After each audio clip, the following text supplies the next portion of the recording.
between 10 to 15% of adults cannot match pitch, that we would be considered, quote, tone deaf.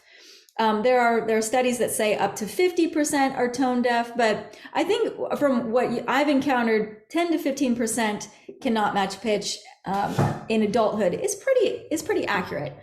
The reason why they think a lot of this stems is early in child development, where we because of a lack of different upbringing, they aren't doing the mimicking sounds to connect the auditory processing to the vocal motor integration.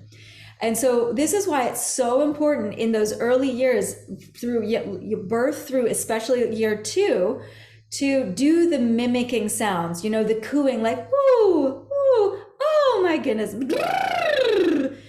These are sounds that we make in the beginning of our vocal exercises, right? All right, everybody, let's warm up. This is tapping back into that early vocal development.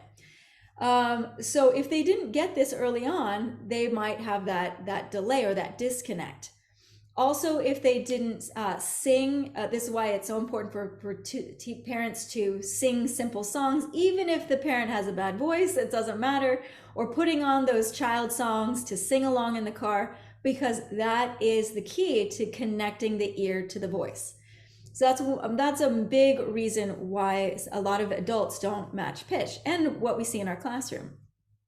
So when they come in, we are going to essentially take them back into that early childhood development phase of learning to match pitch. And so when we encounter someone who can't match pitch, we're saying, all right, welcome to choir. Sing this, please. Ah. And they go, ah. Okay, so we have to take it back. So let's say we're playing a C, any octave, or any note that you like to start in, and they're not matching pitch. Ah, ah. What often early teachers do is they will pound the note. Ah, no, sing this note. Ah, ah.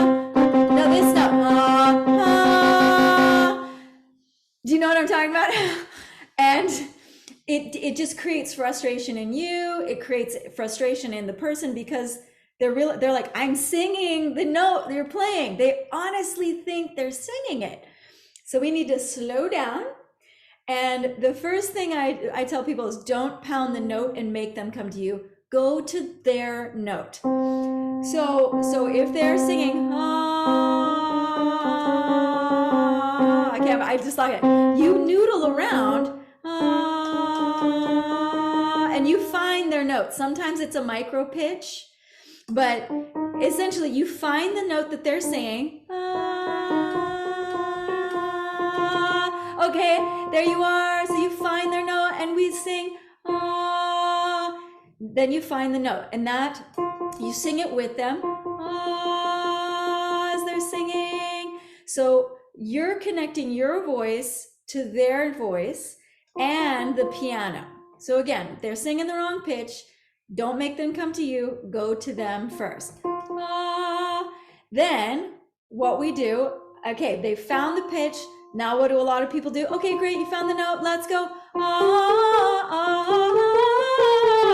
And they go, ah. It's too fast.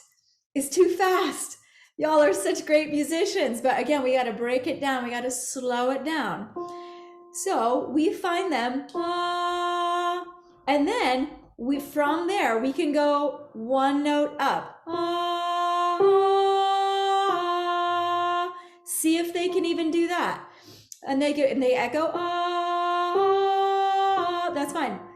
Then you can go up a half step. Ah, what they'll probably do is, ah. Okay, so if you lose it again, ah, you find them again. Ah, and let's say this is too much for them. You just go, all right, there we go. Then go up to one note, ah, then this note, ah, slowing it down. We have no idea how just slowing it down, singing one pitch, is key to helping students. So what we do is we find so they're not in pitch. we find the pitch they're singing, we go to them, then we maybe go 1, 2, 1, or just a single note. Another thing you can do, sometimes humming is a lot easier for new students who can't match pitch. So humming is a great technique. So they find, you get them to match pitch, but a lot of new singers, if they're singing outward, it's very nerve-wracking. So hum the pitch. All right. So our strategy so far, go to them, don't make them come to you. Humming the pitch is less stressful. And again, it's inner, it's more inside the ear so they can hear it better. And then we can go to a single vowel. Don't switch vowels, just stick to easy ones like ah or ooh, whatever, if it works best in their voice. Ah and ooh are great ones. Now, also sing with them. Even if they're down the octave, let's say they're a bass, you can sing up the octave, that's fine. But make sure you're singing with them. A lot of teachers just play the piano. All right, sing this note. Now sing this note. But early singers don't understand there's such a disconnect in frequencies between the human voice and a keyboard. I mean, this is a plucked instrument. This is a string instrument or percussion instrument. And the voice is a wind instrument. So we want to be able to match the instruments.